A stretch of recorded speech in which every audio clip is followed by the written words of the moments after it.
নমস্কার, সুপ্রভাত। কেমন আছো তোমরা সবাই? আজকে ব্লগে আমি শেয়ার করব কিছু ভীষণ গুরুত্বপূর্ণ বিষয়, তাই আশা করি তোমরা শেষ অবধি ব্লগটা দেখবে।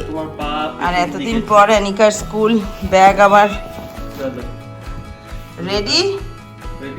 তাই তো, তুমি রেডি তো স্কুলের জন্য?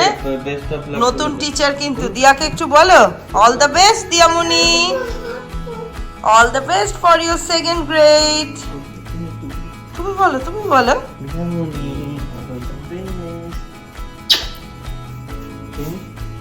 বলো বলো বলো first day of second grade দিয়ার, বলো। আমার হাত ধরে বলে দাও দিয়াকে বলে দাও। এই যে বুনু বলতে এসেছে অল দা বেস্ট বল। হ্যাঁ, আদর করো, এই হাতে আদর করে দাও, হাতে। ইয়েস, চলো বলো গুড মর্নিং এভরিওয়ান। আজকে আমি চলে এসেছি আবার একটা নতুন ব্লগ শেয়ার করতে তোমাদের সাথে। আর আজকে 13ই আগস্ট আমাদের ডাবলিন ইউনিফাইড স্কুল ডিস্ট্রিক্টে স্কুল শুরু হলো আজ থেকে প্রথম। তো Diyamoni is super excited for that. It's her first day of second grade. তো তার জন্য সবাই মিলে আমরা যাচ্ছি দিয়ামণিকে ড্রপ করতে, তাই তো। আর অ্যানিশাও খুব এক্সাইটেড, কারণ দিয়ামণির আজকে স্কুল স্টার্ট হলো। যে কোনো ট্রানজিশনই আমাদের নিউরো ডাইভার্স বাচ্চাদের জন্য একটু হেকটিক হয়, একটুখানি ডিফিকাল্ট হয়। কিন্তু অ্যানিকাকে আমি প্রিপেয়ার করে আসছি, ওকে বলে আসছি বিভিন্ন গল্প, যে ওর নতুন টিচার এবছর হতে চলেছে। যিনি টিচার, এক্সিস্টিং টিচার ছিলেন, তিনি আর নেই, এখন নতুন ক্লাস, নতুন টিচার।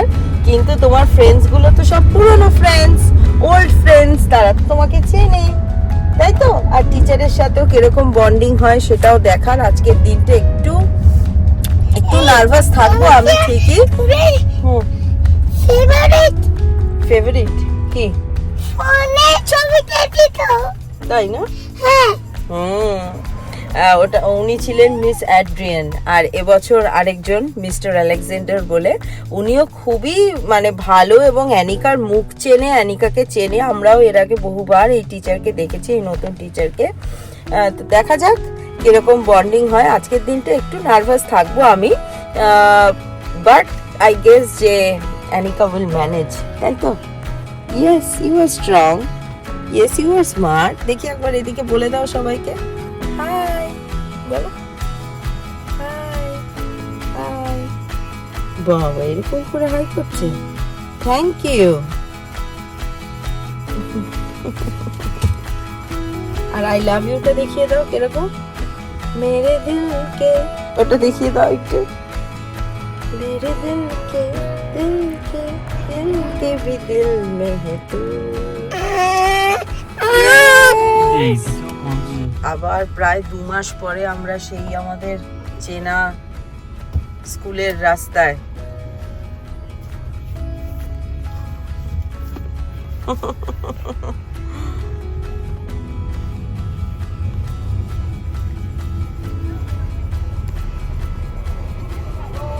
ওই টিচারটা ওই যে দিয়ামণির টিচারও দাঁড়িয়ে আছে। এদিকে গান নাচ শুরু হয়ে গেছে। হ্যাঁ, দিয়ামণিকে বাই করে দিয়েছো তো, চল।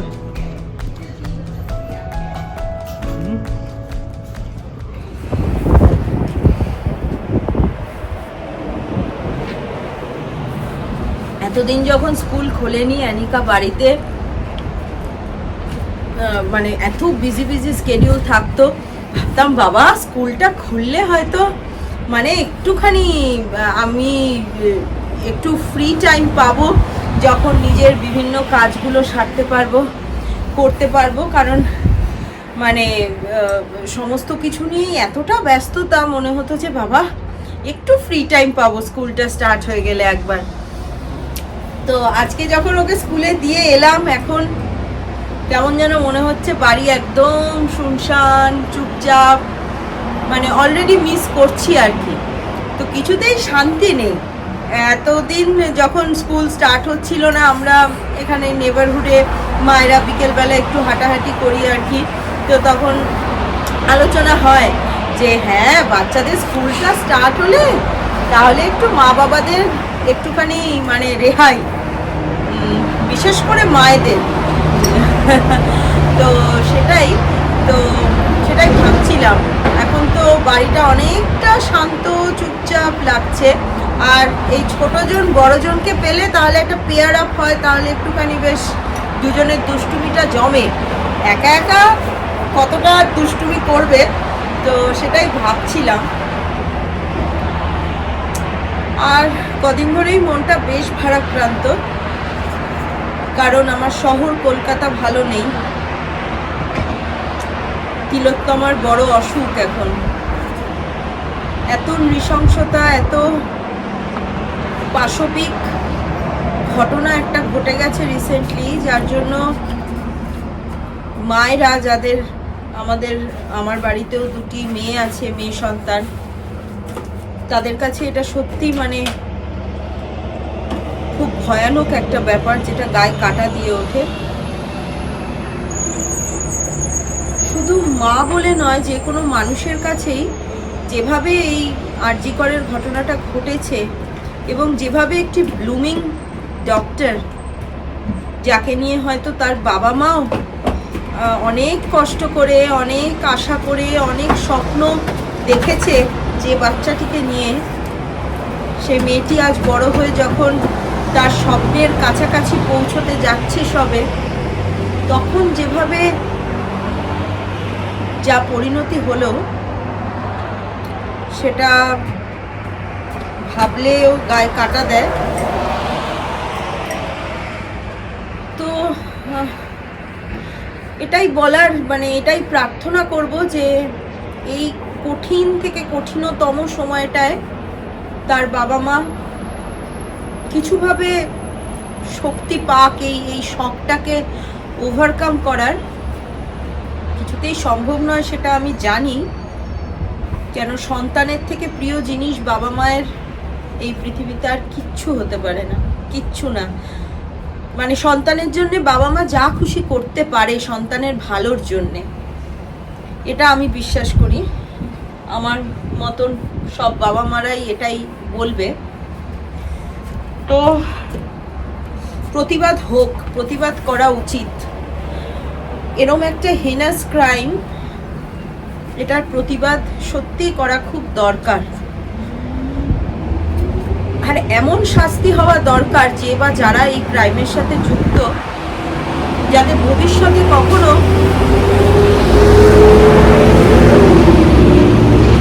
মেয়েদের দিকে খারাপ দৃষ্টিতে তাকানোরও সাহসটা এরা না পায়। কারণ এদের মতন জানোয়ার বলাটাই ঠিক হবে, এদের মতন হায়না বা জানোয়ারের দল যদি সমাজে শাস্তি না পেয়ে ঘুরে বেড়ায়, তাহলে আরো অনেক এমন দৃষ্টান্ত, এমন ভয়ানক পরিণতি হতে পারে আমাদের সমাজে মেয়েদের। তো এটা হাই টাইম, প্রতিবাদ হোক, ভীষণভাবে শাস্তি পাক তাড়াতাড়ি যারা বা যে এই দোষটা করেছে। তবে একটা কথা বারবারই মনে হচ্ছে যে এই সমস্ত মোমবাতি, এই সমস্ত প্রতিবাদ, এই সমস্ত মিছিল সবটাই একদিন থেমে যাবে, একদিন সকলেই ক্লান্ত হয়ে পড়বে, একদিন মিডিয়া মানে খবরের চ্যানেলগুলোতে আর এই খবরটা আসবে না, ভাসবে না, যেটা হয়ে থাকে। কিন্তু যে জিনিসটা ক্লান্ত হবে না সেটা কি জানো? সেটা হচ্ছে যে মা বাবা তার সন্তান হারা হলো, সেই বাবা মার দুটো চোখ কোনোদিন ক্লান্ত হবে না। তারা সেই চোখ দুটো অক্লান্তভাবে তাদের সন্তানকেই শুধু খুঁজে বেড়াবে।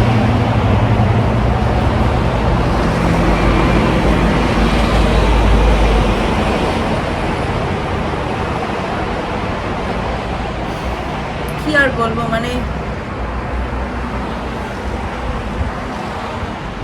বলার নেই।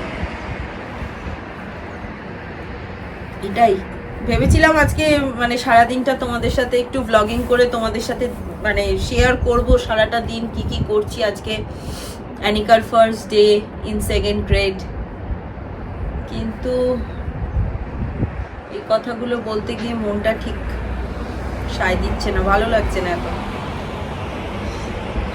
চলো আবার পরে কথা হচ্ছে। চলো আজ তবে ব্লগটা এই অবধি রাখছি। আজ বিদায় জানাচ্ছি ভারাক্রান্ত মন নিয়ে।